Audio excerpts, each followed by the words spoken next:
মিথির গল্পন্যাসে আজকে পড়ছি মানিক বন্দ্যোপাধ্যায়ের লেখা গল্প দোকানির বউ। গল্পটি ভালো লাগলে অবশ্যই চ্যানেলটি সাবস্ক্রাইব করে দিবেন এবং একটি লাইক করে দিবেন। আর যে কোনো মতামত জানাতে কমেন্ট করতে ভুলবেন না। ধন্যবাদ। শুরু করছি দোকানির বউ। সরলার পায়ে সবসময় মল থাকে। মল বাজাইয়া হাঁটে সরলা, ঝমর ঝমর। চুপি চুপি নিঃশব্দে হাঁটিবার দরকার হইলেও মল সরলা খুলিয়া ফেলে না। উপরের দিকে ঠেলিয়া তুলিয়া শক্ত করিয়া পায়ের মাংসপেশিতে আটকাইয়া দেয়। মল আর বাজে না।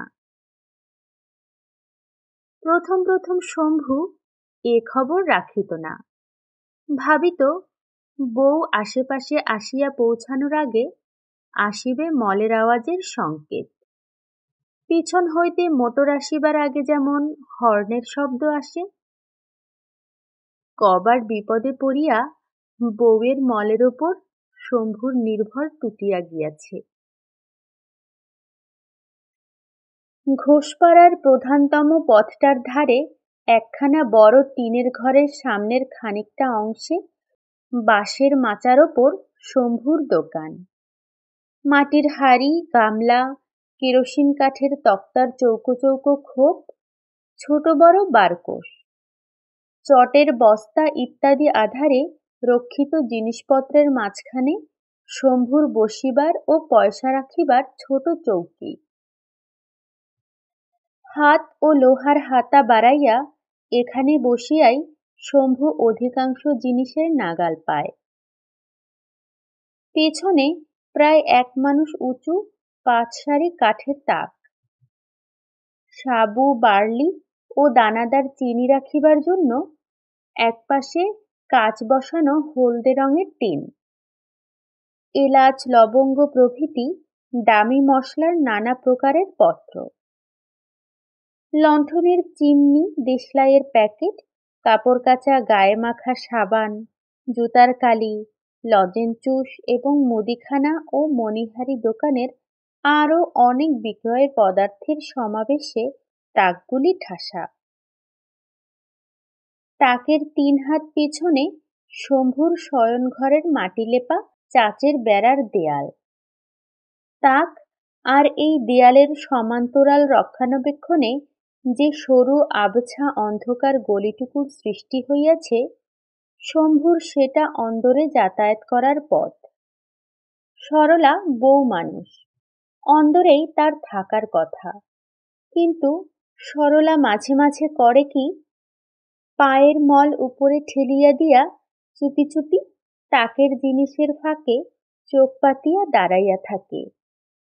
স্বামীর দোকানদারি দেখে এবং খদ্দেরের সঙ্গে আলাপ আলোচনা শোনে। বাড়িতে শম্ভু খুব নিরীহ, শান্ত প্রকৃতির চুপচাপ মানুষ। কিন্তু দোকানে বসিয়া খদ্দেরের সঙ্গে তাকে কথা বলিতে ও হাসি তামাশা করিতে দেখিয়া সরলা অবাক মানে। মানুষ বুঝিয়া এমন সব হাসির কথা বলে শম্ভু যে তাকের আড়ালে সরলার হাসি চাপিতে প্রাণ বাহির হইয়া যায়। ক্রেতারা যদি পুরুষ হয় তবেই শম্ভুর ব্যবহারে এরকম মজা লাগে সরলার। কিন্তু দুঃখের বিষয়, শম্ভুর দোকানে শুধু পুরুষেরাই জিনিস কিনিতে আসে না।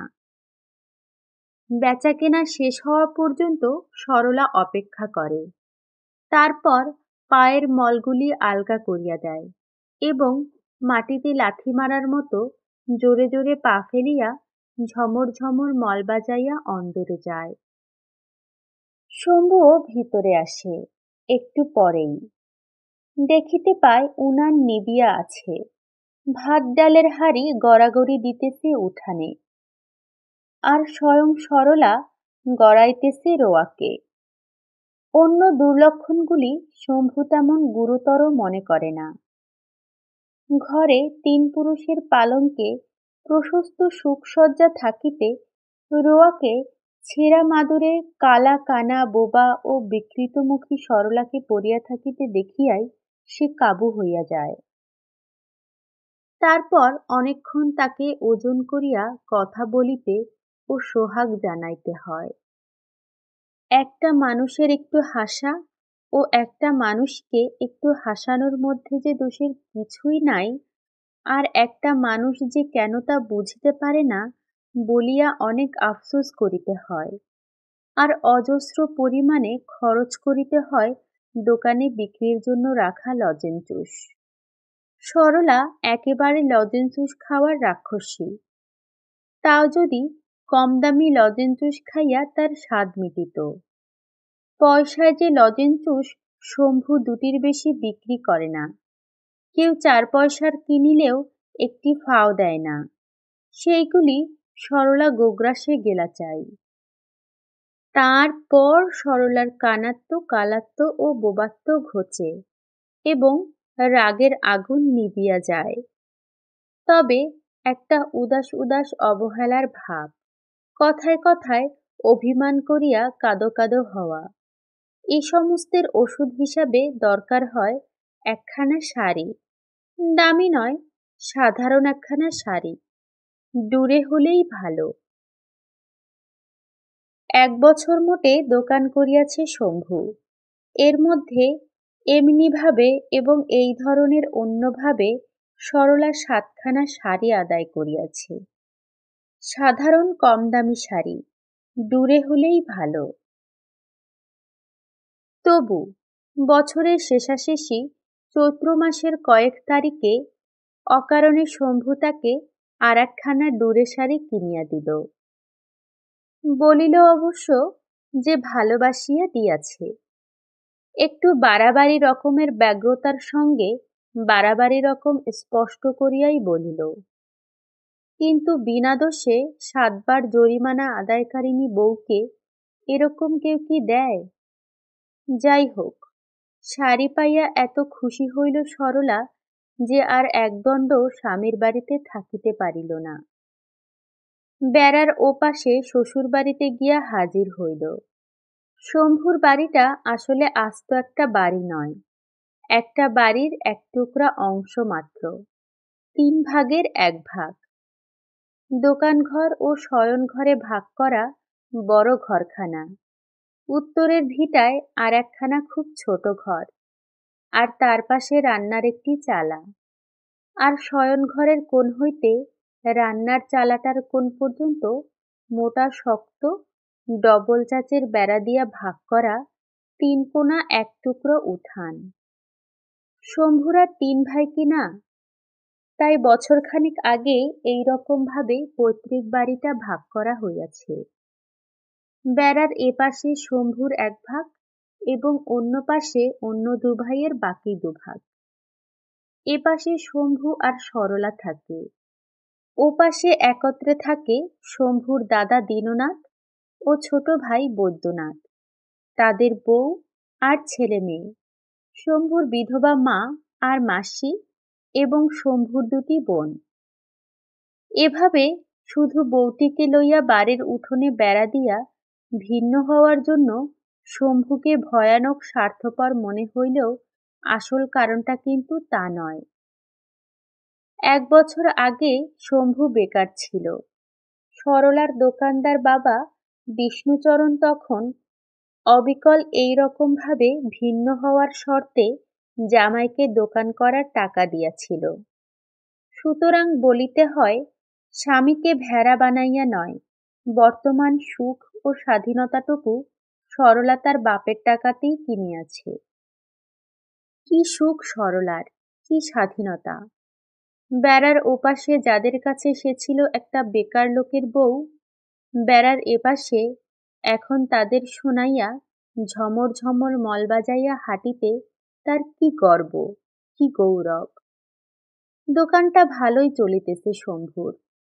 ওদের টানাটানির সংসারের তুলনায় তার কি সচ্ছলতা! একটু মুখভার করিলে তার দূরে সারি আসে, না করিলেও আসে।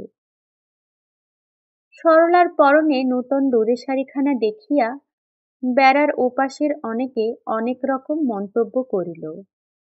তার মধ্যে সবচেয়ে কড়া হইল ছেঁড়া ময়লা কাপড় পরা বড়জা কালীর মন্তব্য। শীর্ণ মুখে ঈর্ষা বিকীর্ণ করিয়া বলিল, নাচ নেওয়ালি সেজে গুরুজনদের সামনে আসতে তোর লজ্জা করে না মেজ বউ? যা যা, নাচ দেখিয়ে ভোলাগে যা স্বামীকে। ছোট যা খেন্তির মাথায় একটু সিট আছে, কিন্তু ঈর্ষা নাই। সে খিলখিল করিয়া হাসিয়া বলিল, ঝমঝম জামল বাজে সারা দিন, মেজদি নিশ্চয় দিনরাত্রির নাচে দিদি। পান খাবে মেজদি? হঠাৎ ভাসুরের আবির্ভাব ঘটায় লম্বা ঘোমটা টানিয়া সরলা একটু মাথা নাড়িল। দীননাথ গম্ভীর গলায় বলিল, মেজ বউ কেন এসেছে পুটি? বিবাহের ৩ মাসের মধ্যে স্বামী কর্তৃক পরিত্যক্ত কাঠির মতো সরু পুটি বলিল, এমনি। এমনি আসবার দরকার? বলিয়া দীননাথ সরিয়া গেল। সরলা ঘোমটা খুলিল এবং বৈদ্যনাথ আসিয়া পড়ায় খেন্তি ঘোমটা টানিল। বৈদ্যনাথ একটু রসিক মানুষ। শম্ভু কেবল দোকানে বসিয়া বাছা বাছা খদ্দেরের সঙ্গে রসিকতা করে। বৈদ্যনাথ সময় অসময় মানুষ অমানুষ বাছে না। সম্ভবত রাত্রে তার রসিকতায় চাপিয়া চাপিয়া হাসিতে হয় বলিয়া খেন্তির মাথায় যখন তখন কারণে অকারণে খিলখিল করিয়া হাসিয়া ওঠার সিট দেখা দিয়াছে। মেজ বৌঠান যে সেজে গুজে, কি সৌভাগ্য, কি সৌভাগ্য! কার মুখ দেখে উঠিলাম? হ্যাঁ ও পুটি, দে দে বসতে দে, ছুটে একটা দামি আসন নিয়ে আয় গে শ্রীনাথবাবুর বাড়ি থেকে। এই রকম করে সকলে সরলার সঙ্গে। কেবল শম্ভুর মা বড় ঘরের দাওয়ার কোণে বসিয়া নিঃশব্দে নির্বিকার চিত্তে মালা জপিয়া যায়। সরলা সামনে আসিয়া ডিপ করিয়া প্রণাম করিলেও চাহিয়া দেখে না। সরলা পায়ে হাত দিয়া গেলে শুধু বলে, নতুন কাপড় পরে শুও না বাসা। সরলার দাঁতগুলি একটু বড় বড়। সাধারণত কোনো সময়ই সেগুলি সম্পূর্ণ ঢাকা পড়ে না। ২০ মিনিট শ্বশুরবাড়ি কাটাইয়া বাড়ি ফেরার সময় দেখা গেল তার অধর ও ওষ্ঠে আজ নিবিড় মিলন হইয়াছে। ভিন্ন হওয়ার আগে ওরা সরলাকে ভয়ানক যন্ত্রণা দিত। উঠানে বেড়া ওঠার আগে সরলা ছিল ভারী রোগা ও দুর্বল। কাজ করিত বেশি, খাইত কম। বকুনি শুনিয়া শুনিয়া ঝালাপালা কান দুটিতে শম্ভুও কোনো মিষ্টি কথা ঢালিত না। ১ বছর একা থাকিয়া সরলার শরীরটি হইয়াছে নিটোল, মনটি ভরিয়া উঠিয়াছে সুখ ও শান্তিতে। রানীর মতো আছে সরলা। রান্না ছাড়া কোনো কাজে এরকম তাকে করিতে হয় না। পাড়ার একটি দুঃখী বিধবা কাজগুলি করিয়া দিয়া যায়। দোকান করার জন্য তার বাবা যত টাকা শম্ভুকে দিবে বলিয়াছিল সব এখনো দেয় নাই। অল্পে অল্পে দিয়া দোকানের উন্নতি করার সাহায্য করিতেছে। মাসে একবার করিয়া আসিয়া দোকানের মজুদ মালপত্র ও বেচাকেনার হিসাব দেখিয়া যায়। প্রত্যেকবার মেয়েকে জিজ্ঞাসা করে, ইতোমধ্যে শম্ভুর পত্নীপ্রেমে সাময়িক ভাটাও কখনো পড়িয়াছিল কিনা। বড় সন্দেহপ্রবণ লোকটা, বড় অবিশ্বাসী। নয়তো মেয়ের আহ্লাদে গদগদ ভাব আর ডুরে শাড়ির বহন দেখিবার পরও কথাটা আর জিজ্ঞাসা করিয়া জানিবার চেষ্টা করিত না। দুঃখ যদি সরলার কিছু থাকে সেটা তার এই পরম কল্যাণকর একা থাকিবার দুঃখ। বেড়ার ওধারে অশান্তি ভরা মস্ত সংসারটির কলরব দিনরাত্রি তার কানে আসে। ছোট বড় ঘটনাগুলির ঘটিয়া চলা এ বাড়িতে বসিয়াই সে অনুসরণ করিতে পারে। ছেলে মেয়েগুলি কখনো কাঁদে ক্ষুধায়, আর কখনো কাঁদে মার খাইয়া। বড় যা কখনো কারণে অকারণে চেঁচায়, ছোট যা কখনো খিলখিল করিয়া হাসিয়া উঠিয়া ধমক শোনে। ছোট দেবর কখনো কাকে খোঁচা দিয়া ঠাট্টা করে। কবে কে আত্মীয় স্বজন আসে যায়। বেড়ার এক প্রান্ত হইতে অন্য প্রান্ত পর্যন্ত সরলা স্থানে স্থানে কয়েক জোড়া ফুটা করিয়াছে। সরিয়া সরিয়া এই ফুটাগুলিতে চোখ পাতিয়া সে ঘণ্টার পর ঘণ্টা কাটাইয়া দেয়। ওই আবর্তের মধ্যে কিছুক্ষণ পাক খাইয়া আসিতে বড় ইচ্ছা হয় সরলার। নিজের বাড়ি আসিয়া সে ডুরে সারি ছাড়িল না, রান্নার আয়োজন করিল না। একবার শম্ভুর দোকানদারি দেখিয়া আসিয়া ছটফট করিতে লাগিল। বিকালে তার বাবা আসিবে। বাবার সঙ্গে কিছুদিনের জন্য বাপের বাড়িতে চলিয়া যাইবে কিনা তাই ভাবিতে লাগিল সরলা। কত কথা মনে আসে, আলস্যের প্রশ্রয়ে অবাধ্য মনে। শম্ভু বেকার ছিল, তাই আগে সকলে তাকে দিত যন্ত্রণা। ভিন্ন হইয়া আছে বলিয়া এখন সকলে তার সঙ্গে ব্যবহার করে খারাপ। বেড়াটা ভাঙিয়া আবার ভাঙা বাড়ি দুটাকে এক করিয়া দিলে ওরা কি তাকে খাতির করিবে না? তার স্বামী এখন রোজগার করে, ভবিষ্যতে আরো অনেক বেশি করিবে, এই সমস্ত ভাবিয়া। তবে মুশকিল এই, এখন যদি দোকানের আয়ে ওরা ভাগ বসায়, দোকানের উন্নতি হইবে না। এমন একদিন কখনো আসিবে না যেদিন লোহার সিন্ধুকে টাকা রাখিতে হইবে শম্ভুকে। যত দূরে সারি সে আদায় করুক, আর লজেনচুস খাক, দোকানের আয় ব্যয়ের মোটামুটি হিসাব তো সরলা জানে। তিন পুরুষের পালঙ্কে গিয়া সে শুইয়া পড়ে। কতদিন পরে ও বাড়ির সকলের ভয়, ভালোবাসা ও সমীহ কিনিবার মতো অবস্থা হইবে তার, হিসাব করিয়া উঠিতে না পারিয়া বড় কষ্ট হয় সরলার। অনেকক্ষণ পরে উঠিয়া গিয়া অভ্যাস মতো সরলা একবার বেড়ার মাঝখানের ফুটায় চোখ পাতিয়া দাঁড়াইল। দেখিল ও বাড়িতে বড় ঘরের দাওয়ায় বসিয়া শম্ভু সকলের সঙ্গে কথা বলিতেছে। মাঝে মাঝে শম্ভুকে সে বেড়ার ওদিকে দেখিতে পায়। এতে সরলা আশ্চর্য হয় না। সে পরের মেয়ে, সে যখন যায় শম্ভুও মাঝে মাঝে যাইবে বৈকি। সরলার কাছে বিস্ময়কর মনে হয় শম্ভুর সঙ্গে সকলের ব্যবহার। ভিন্ন হওয়ার জন্য রাগ করা তো দূরে থাক, কেউ যেন একটু বিরক্ত পর্যন্ত হয় নাই শম্ভুর উপর।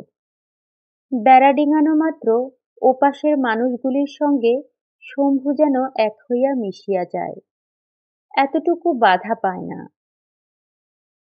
কুটি এক গ্লাস জল আনিয়া দিল শম্ভুকে। সকলের সঙ্গে কি আলোচনা শম্ভু করিতেছে সরলা বুঝিতে পারিল না। মন দিয়া সকলে তার কথা শুনিতে লাগিল, আর খুশি হইয়া কি যেন বলাবলি করিতে লাগিল নিজেদের মধ্যে। শম্ভু উঠিয়া আসিবার পরেও ওদের মধ্যে আলোচনা চলিতে লাগিল। সরলা অবাক হইয়া ভাবিতে লাগিল যে তার স্বামীর যোগ আছে, অথচ তার জানা নাই এমন কি গুরুতর ব্যাপার থাকিতে পারে যে এত পরামর্শ দরকার হয়। জিজ্ঞাসা করিতে শম্ভু বলিল, ও কিছু না, জমি জমা ভাগ বাটোয়ারার কথা হচ্ছিল, আমার ভাগটা বেচে ফেলবো ভাবছি কি না। কেন বেচবে কেন? শম্ভু মুখ ভার করিয়া বলিল, তুমি জানো না না, কবে থেকে বলছি তেল নুন বেচে লাভ নেই একদম, বাজারের একটা মণিহারি দোকান করব। তাতে টাকা লাগবে না? কোথায় পাবো টাকা, জমি না বেচলে? সরলা বলিল, জমির থেকেও আয় তো হচ্ছে, দোকানে বেশি হবে। সরলা চিন্তিত হইয়া বলিল, কবে খুলবে বাজারে দোকান? পয়লা বৈশাখে খুলব ভাবছি, এখন আমার অদৃষ্ট। প্রকাণ্ড একটা হাই তুলিয়া মুখের সামনে তুলি দিল শম্ভু। মাথা নাড়িল, বাঁকা হইয়া বসিল, বলিল, তোমার বাবা বলেছিল সব শুদ্ধ ৬০০ টাকা দেবে দোকান করতে। দোকান খোলার জন্য ১০০ দিয়ে বাকি টাকা আটকে দিলে। ১ বছরে আর মোটে ২০০ দিয়েছে। তারপর এমনি করলে দোকান চালাতে পারে মানুষ? দোকান করতেও একসঙ্গে টাকা চাই।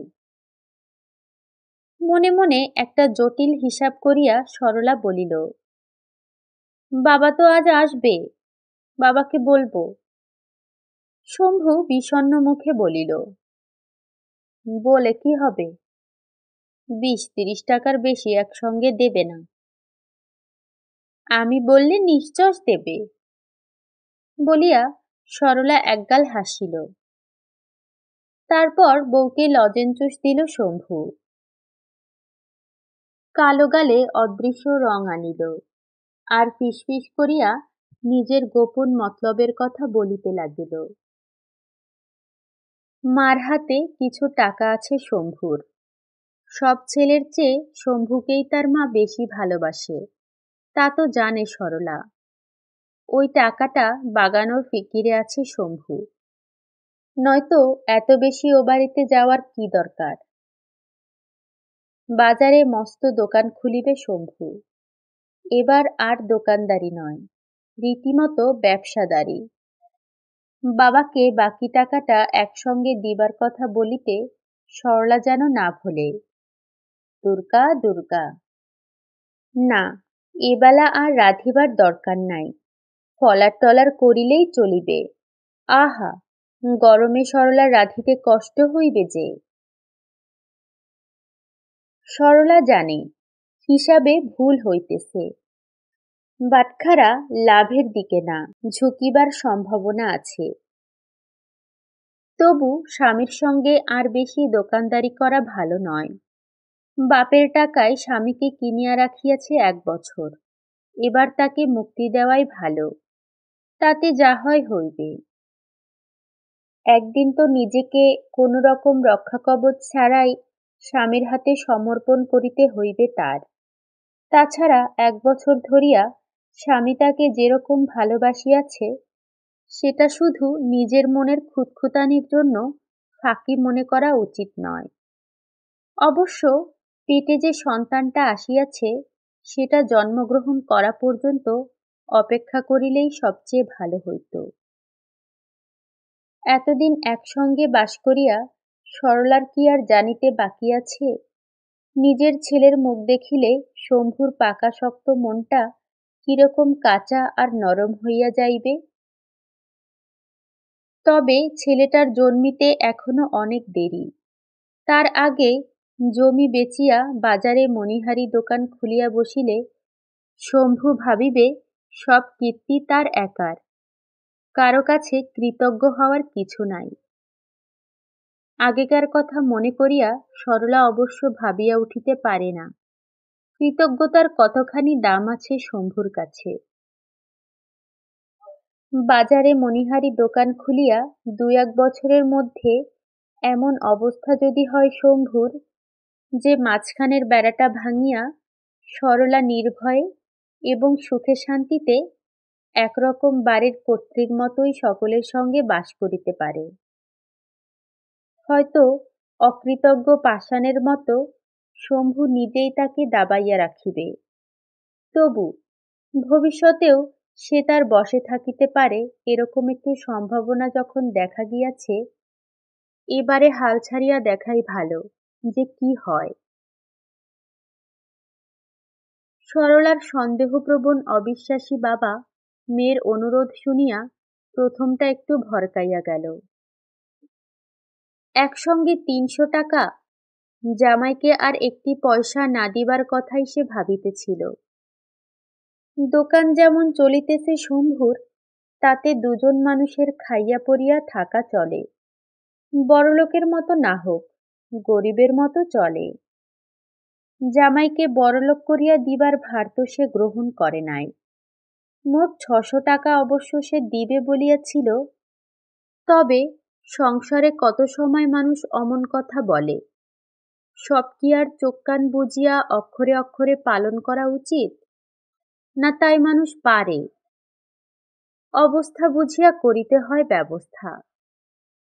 তাছাড়া বাজারে মণিহারি দোকান খোলার মতো দুর্বুদ্ধি যদি শম্ভু করিয়া থাকে। কাঁদিয়া কাটিয়া সরলা অনর্থ করিতে থাকে। কত কষ্টে বাপের কাছ হইতে টাকাটা সে আদায় করিয়া দিতেছে। শম্ভুকে তা বোঝানোর জন্য যতটা দরকার ছিল তার চেয়ে বেশি কাঁদাকাটা করে। দেবে বলেছিলে, এখন দেবে না বলছো বাবা? বলিতে বলিতে দুঃখে অভিমানে বুকটাই যেন ফাটিয়া যাইবে সরলার। একসঙ্গে ৩০০ টাকা দেওয়া সরলার বাবার পক্ষে সহজ নয়। তবুও একবেলা মেয়ের আক্রমণ প্রতিরোধ করিয়া সে হার মানিল। ছেলে তার আছে ৩টা, কিন্তু আর মেয়ে নাই। সরলা তার একমাত্র মা মরা ছোট মেয়ে। কোথায় দোকান করিবে, কি রকম দোকান খুলিবে, কত টাকার জিনিস রাখিবে দোকানে, আর কত টাকা পুঁজি রাখিবে হাতে?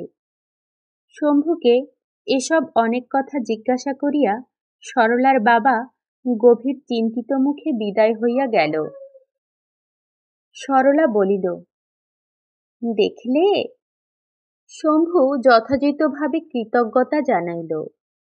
স্বামীদের যেভাবে স্ত্রীকে কৃতজ্ঞতা জানানো উচিত ঠিক সেভাবে নয়, নম্রভাবে, সবিনয়ে শ্রদ্ধার সঙ্গে। এই সময় বেড়ার ওপাশে হঠাৎ শোনা গেল ছোট বউ খেন্তির খিলখিল হাসি। বেড়ার ফুটায় সে চোখ পাতিয়াছিল নাকি এতক্ষণ? তাদের আলাপ শুনিতেছিল। রান্নার চালটার পেছন দিয়া ঘুরিয়া সরলা চোখের নিমিষে ও বাড়িতে গিয়া হাজির হইল। বৈদ্যনাথ, খেন্তি আর বাড়ির কুকুরটা ছাড়া উঠান নির্জন। উঠানের বেড়া আর ধানের মাড়াইটার মাঝখানে দাঁড়াইয়া রসিক বৈদ্যনাথ স্ত্রীর সঙ্গে রসিকতা করিতেছিল। সবাই কোথা গেছিল ছোট বউ? কাছে আসিয়া খেন্তি ফিসফিস করিয়া বলিল, ঘরে।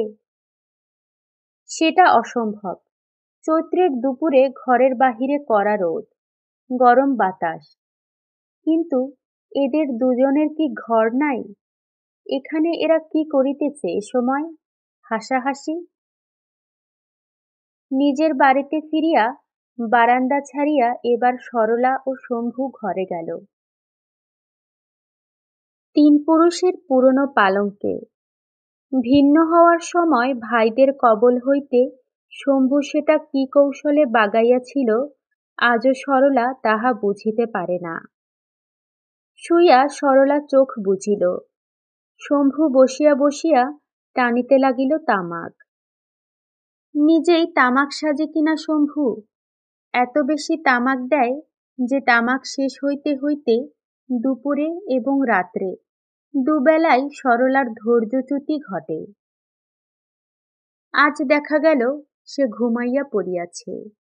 হয় বাপের সঙ্গে সমস্ত সকালবেলাটা লড়াই করিয়া, না হয় বৈদ্যনাথ ও খেন্তিকে ধানের মাড়াইয়ের আড়ালে রোদে দাঁড়াইয়া হাসাহাসি করিতে দেখিয়া সরলা বোধ হয় শান্ত হইয়া পড়িয়াছিল।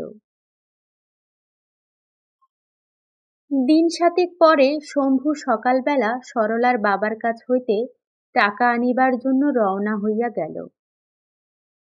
গেল ও বাড়ি হইয়া।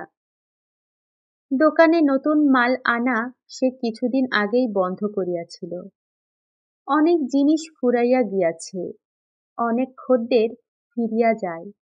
মণিহারি দোকানে যেসব জিনিসপত্র রাখা চলিবে না, চাল ডাল মশলাপাতি, সেসব শেষ হইয়া যাওয়াই ভালো। তাই আজকাল একটা দিনের জন্য দোকানটা সে বন্ধ রাখিতে চায় না। বৈদ্যনাথ আসিয়া দোকানে বসিবে। বেকার রসিক বৈদ্যনাথ, শম্ভুর যে ছোট ভাই এবং যে দুপুর রোদে উঠানে ধানের মাড়াইয়ের আড়ালে দাঁড়াইয়া বউয়ের সঙ্গে হাসাহাসি করে। শম্ভুও একদিন বেকার ছিল। বউও ছিল শম্ভুর ছ্যাঁকড়া গাড়ির ঘোড়ার মতো। হাড্ডিসার হোক, বউ বউ। খেন্তি বা এমনকি রূপসী পরীর মতো। ওর মাথায় বরং ছিট আছে। 1 বছর আগেকার সরলার মতো কম খাইয়া বেশি খাটিতে খাটিতেও কারণের চেয়ে অকারণেও বেশি খিলখিল করিয়া হাসে।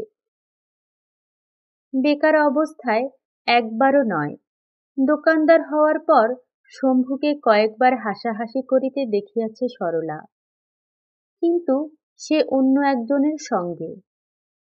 তারপর শম্ভু বউকে কিনিয়া দিয়াছে ডুরে শাড়ি। অন্য অনেকের সঙ্গেই বৈদ্যনাথ হাসাহাসি করে, খেন্তিকে কিন্তু কখনো কিছু কিনিয়া দেয় না। কি করিয়া দিবে, পয়সা নাই যে। দু ভাইয়ের মধ্যে প্রভেদটা কি আশ্চর্যজনক। নামে নামে পর্যন্ত শুধু নাথ এর মিল। ওটা বাদ দিলে একজন শম্ভু, অন্যজন বৈদ্য। মল না বাজাইয়া দোকানে তাকের আড়ালে দাঁড়াইয়া সরলা বৈদ্যনাথের অনভ্যস্ত দোকানদারি দেখে। মালপত্রের অভাবে কেমন ফাঁকা ফাঁকা লক্ষ্মীছাড়া মনে হয় দোকানটা। কদিন হইতে মনটা ভালো ছিল না সরলার। উঁচু দাঁত দুটি অনেক সময় ঢাকা পড়িয়া যাইতেছিল। পাকা দোকানির মেয়ে সে, কাঁচা দোকানির বউ। তার কেবল মনে হইতেছিল, ভুল হইয়াছে, ভুল হইয়াছে, শুধু লোকসান নয়, একেবারে সে দেউলিয়া হইয়া যাইবে এবার। কিছুদিন হইতে কিরকম যেন হইয়া উঠিয়াছে পারিপার্শ্বিক অবস্থা তার। সে বুঝিয়া উঠিতে পারিতেছে না, তবু চোখ কান বুজিয়া এইসব না বোঝা অবস্থা ও ঘটনাগুলিকে পরিণতির দিকে চলিতে সাহায্য করিতেছে। আজকাল শম্ভু ঘন ঘন ও বাড়িতে যাওয়া আসা শুরু করিয়াছে। ভাইদের সঙ্গে পরামর্শ করিতেছে। সেটা না হয় জমি জমার ভাগ বাটোয়ারার জন্যই হইল। শম্ভুর সঙ্গে ও বাড়ির সকলের ব্যবহার। ও বাড়িতে কি শুধু দেবদেবী বাস করে যে 1 বছর ধরিয়া এমনভাবে ভিন্ন হইয়া থাকিয়া জমি জমার ভাগ বাটোয়ারা করিতে গেলেও শম্ভুর সঙ্গে ওরা সকলে পরমাত্মীয়ের মতো ব্যবহার করিবে? তাছাড়া এখানকার দোকান তুলিয়া দিয়া বাজারে দোকান খুলিতেছে শম্ভু। সেজন্য ও বাড়িতে একটা উত্তেজনার প্রবাহ আসিবে কেন? ওদের কি আসে যায়? বেড়ার ফুটায় চোখ রাখিয়া সরলা স্পষ্ট বুঝিতে পারে ও বাড়ির বয়স্ক মানুষগুলির কি যেন হইয়াছে।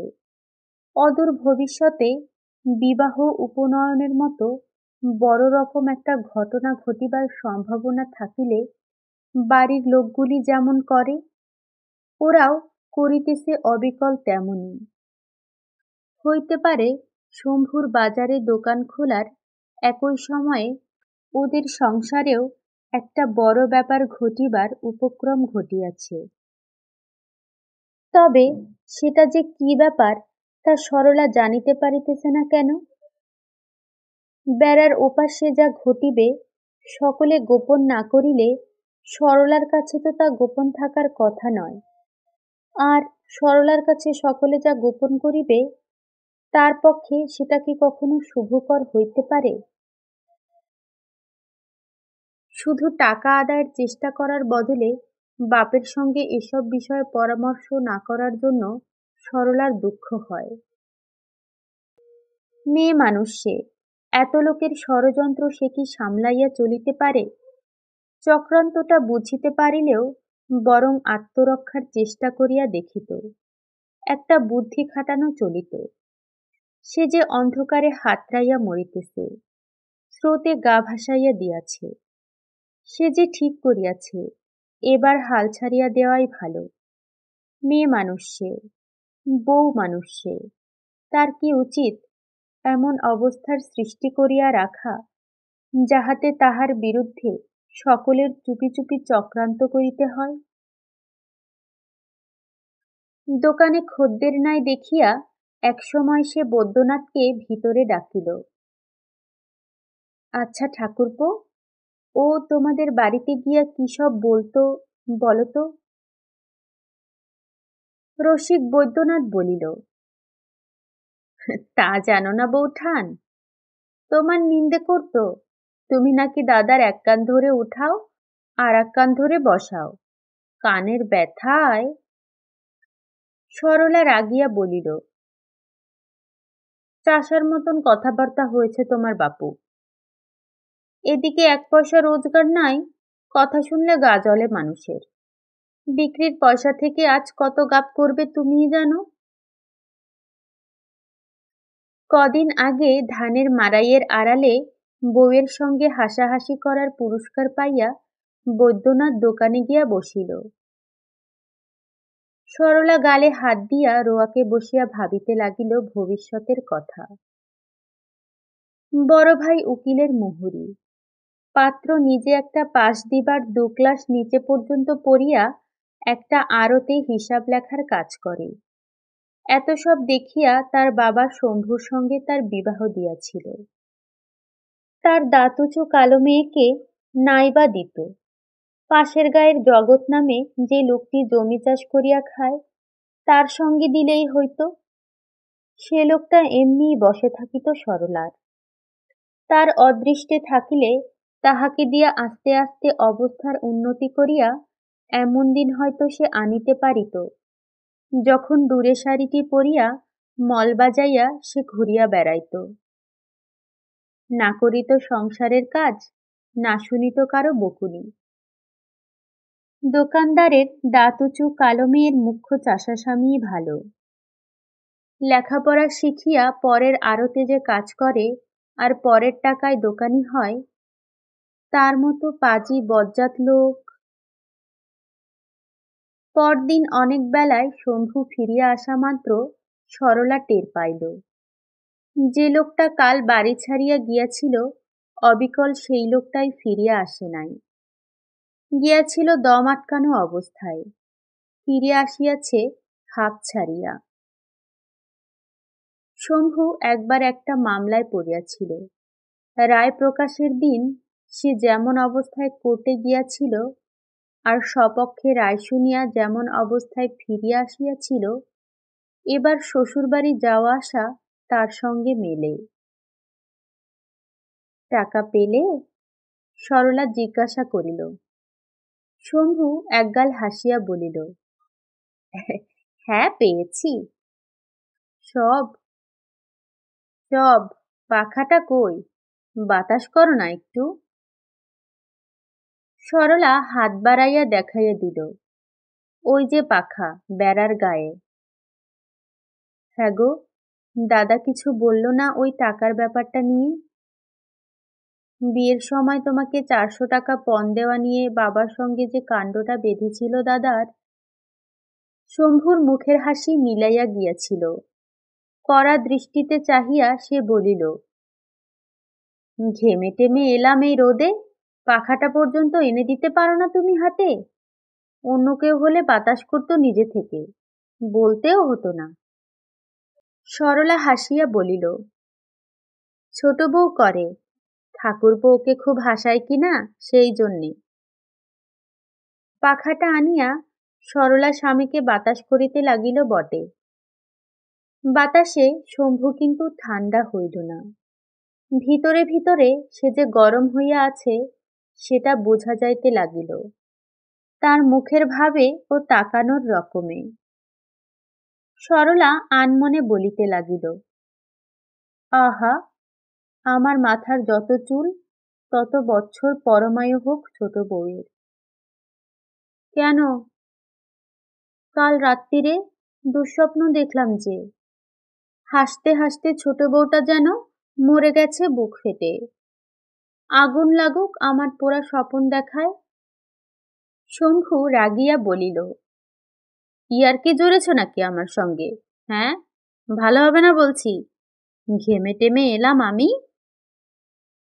বকুনি শুনিয়া সরলা অভিমান করিয়া পাখা ফেলিয়া রোয়াকে গিয়া ছেঁড়া মাদুরে শুইয়া পড়িল। কিছুক্ষণ পরে বাহিরে আসিয়া তেল মাখিতে মাখিতে শম্ভু বলিল, রাগ হলো নাকি?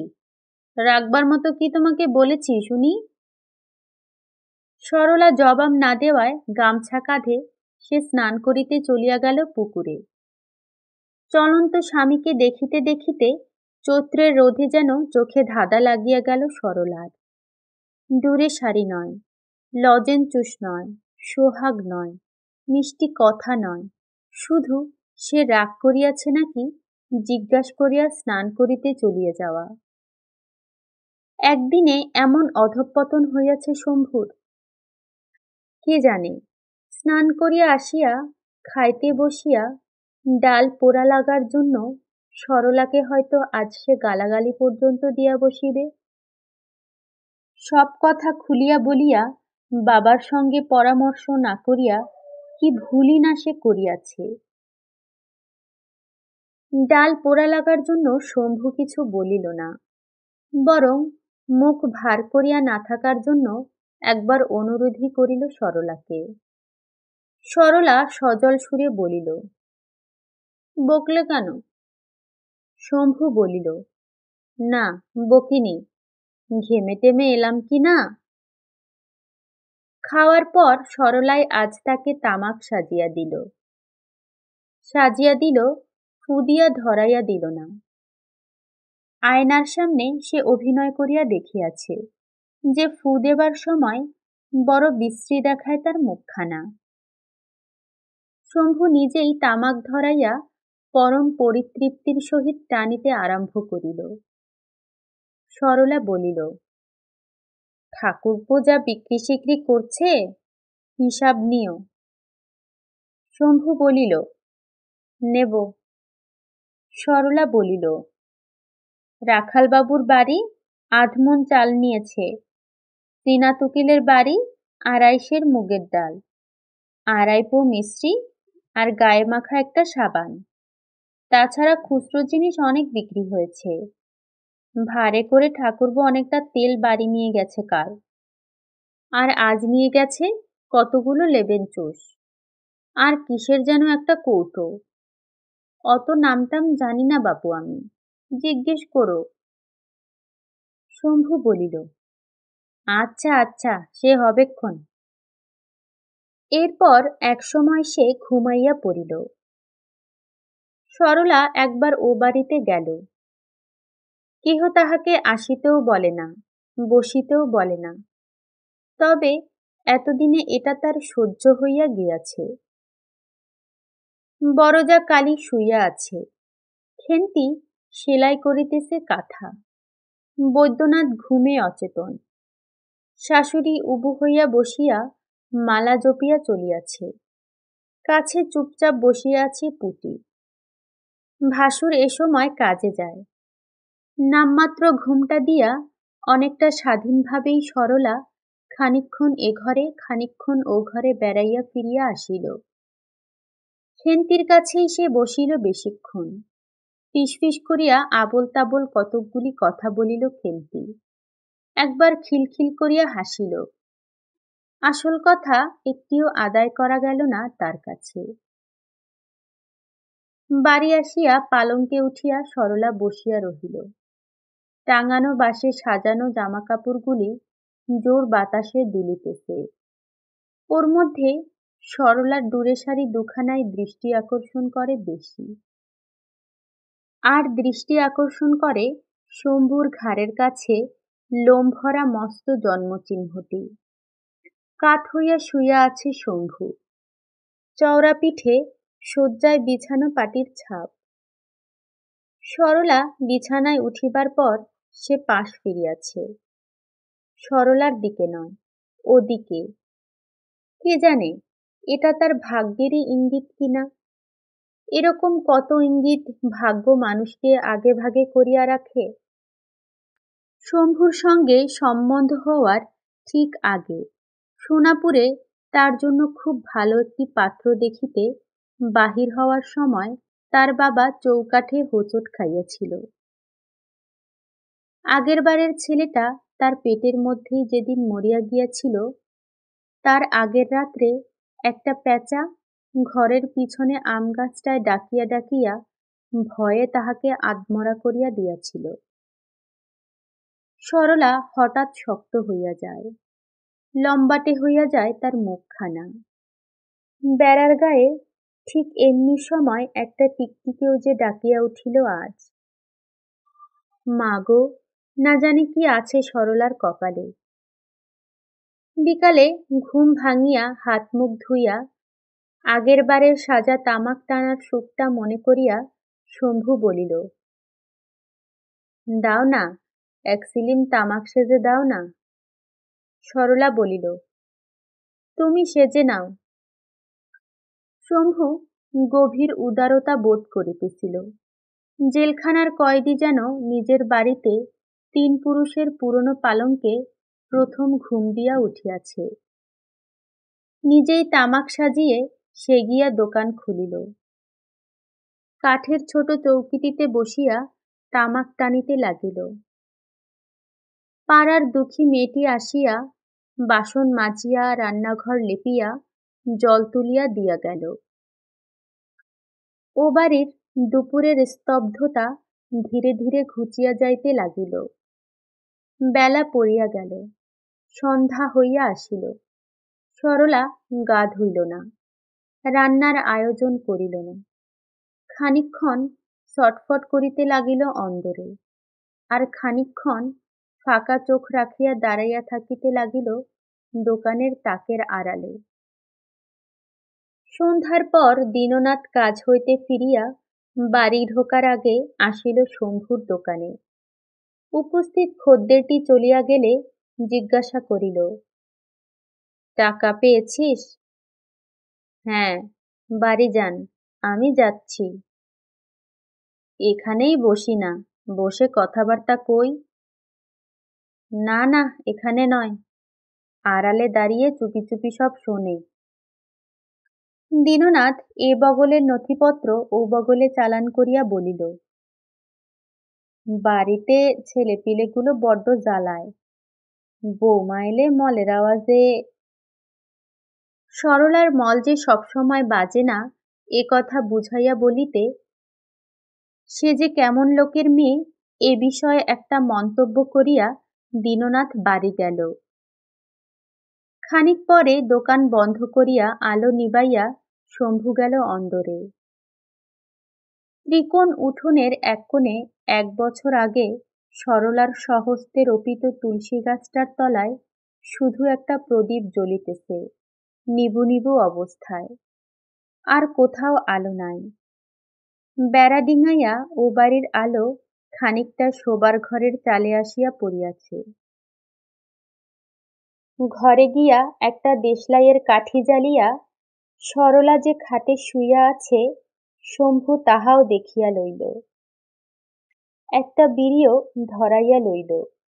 তারপর সরলাকে একবার ডাকিয়া সাড়া না পাইয়া নিশ্চিন্ত মনে চলিয়া গেল ও বাড়িতে। তখন উঠিয়া বসিল সরলা। এ বাড়িতে ১ বছর রানীর মতো যে মল বাজাইয়া সে হাঁটিয়া বেড়াইয়াছে, আজ প্রথম সেই মলগুলি খুলিয়া ফেলিল। এমন হালকা মনে হইতে লাগিল পা দুটিকে সরলার। লঘুপদে সে নামিয়া গেল উঠানে। বেড়ার ফুটায় চোখ দিয়া বুঝিতে পারিল ও বাড়ির একমাত্র কালি পড়া লণ্ঠনটি জ্বলিতেছে বড় ঘরে, এবং ও ঘরেই আসর বসিয়াছে ৩ ভাইয়ের। দরজার কাছে বসিয়া আছে কালী, আর ভিতরে তার শাশুড়ির শরীরটা রহিয়াছে আড়ালে। শুধু দেখা যাইতেছে মালা জপরত হাত। রান্নার চালটার পিছন দিয়া ঘুরিয়াই বেড়ার ওপাশে ও বাড়ির উঠোনের একটা প্রান্ত পাওয়া যায়। সরলা সেদিকে গেল না। একেবারে নামিয়া গেল ও বাড়ির রান্নাঘর ও তার লাগাও খেন্তির ঘরের পিছনে ঝোপঝাড়ের মধ্যে। কি অন্ধকার চারদিক! ভয়ে সরলার বুক ঢিপ করিতেছিল। সিটাল পার হওয়ার সময়ে পায়ে একটা মাছের কাঁটা ফুটিল। কিন্তু কি করিবে সরলা? ভয় করা আর মাছের কাঁটা ফোঁটাকে গ্রাহ্য করিলে তার চলিবে কেন? একা মেয়ে মানুষ সে, এতগুলি লোক তার বিরুদ্ধে ষড়যন্ত্র জুড়িয়াছে, রচনা করিতেছে ফাঁদ। কিসের ভয় এখন? কিসের কাঁটা ফোঁটা? আর যা হয় হোক।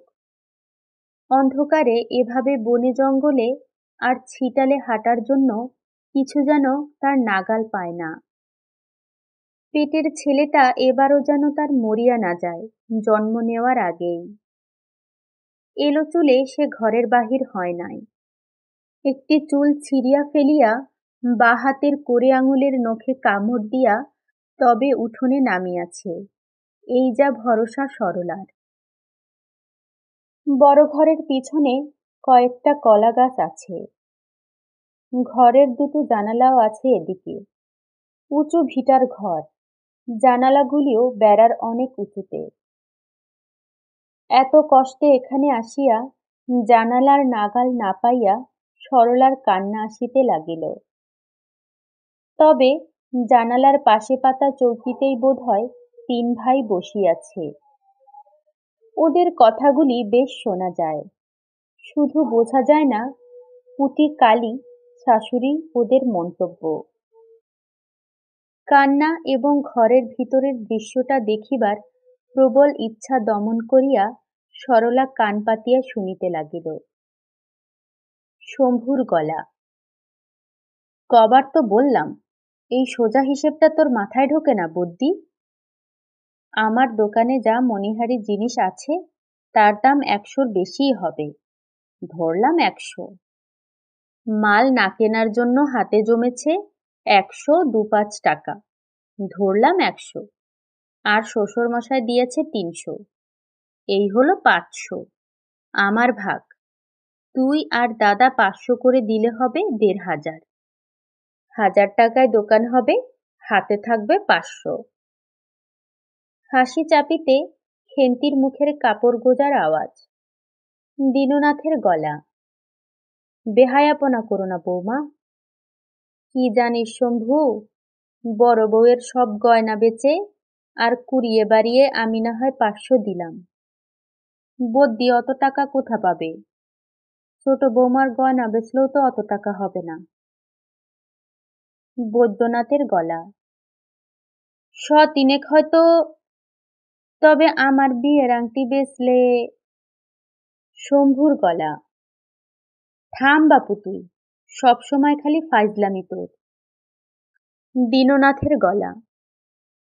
যেমন স্বভাব হয়েছে তোর, তেমনি স্বভাব হয়েছে ছোট বৌমার। শম্ভুর গলা।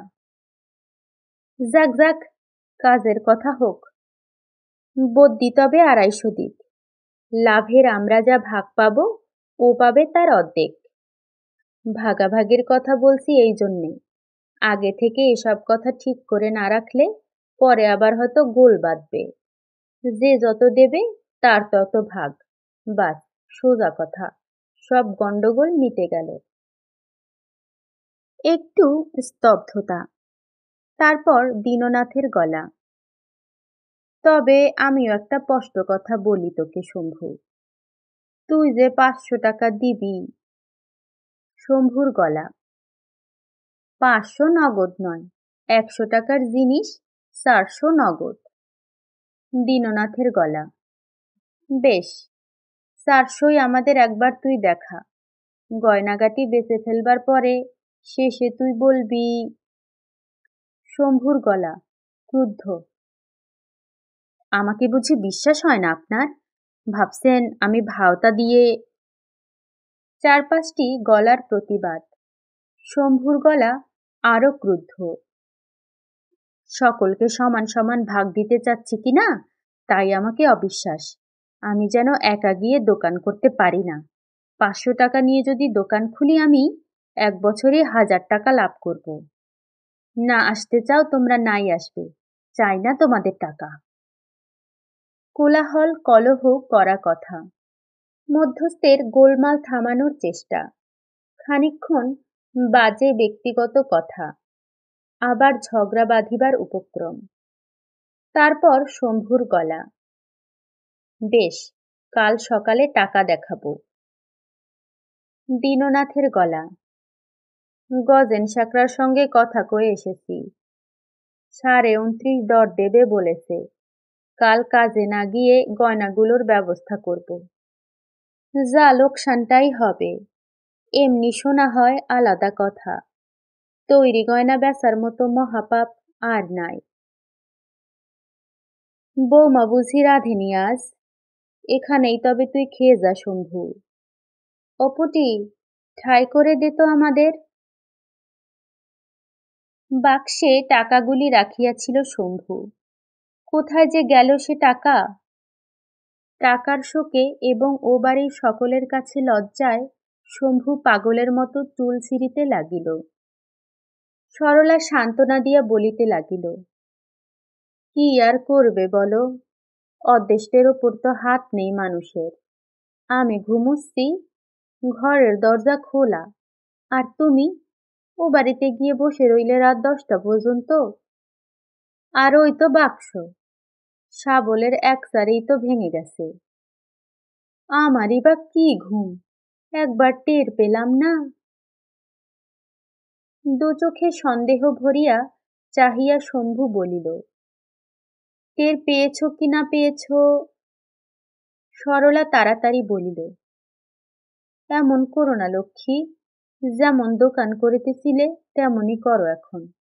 বাবাকে বলে আর কিছু টাকা। আর কি টাকা দেবে তোমার বাবা? সহজে কি দেবে? আমি কাদা কাটা করলে। ঝমর ঝমর মল বাজাইয়া গিয়া সরলা স্বামীকে এক বাটি মুড়ি ও খানিকটা গুড় আনিয়া দিল। সস্নেহে বলিল, খাও, না খেলে কি আর টাকা ফিরে পাবে? বাবা টাকা যদি নাই দেয়? দেবে ঠিক, যদির কথা বলছি। আমি গয়না বেচে তোমায় টাকা দেব। শুনছিলেন মানিক বন্দ্যোপাধ্যায়ের লেখা গল্প দোকানের বউ। গল্পটি ভালো লাগলে চ্যানেলটি সাবস্ক্রাইব করে দিবেন, একটি লাইক করে দিবেন। কেমন লেগেছে কমেন্ট করে জানাতে পারেন। আর খুব শীঘ্রই হাজির হব নতুন কোনো গল্প অথবা উপন্যাস নিয়ে। ততক্ষণ পর্যন্ত ভালো থাকবেন, সুস্থ থাকবেন। ধন্যবাদ।